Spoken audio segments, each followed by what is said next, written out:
Assalamu Walaikum. Hello friends, how are you? Welcome back to my another video.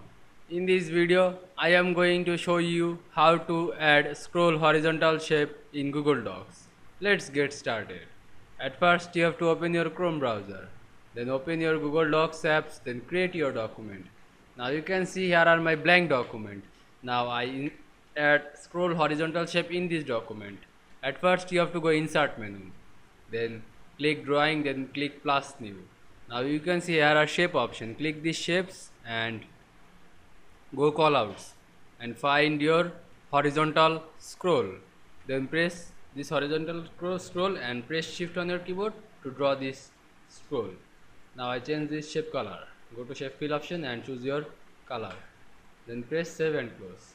Now you can see I add a scroll horizontal shape in Google Docs very easily. I hope you enjoyed my video. Please like, comment, share and subscribe my channel. Thanks for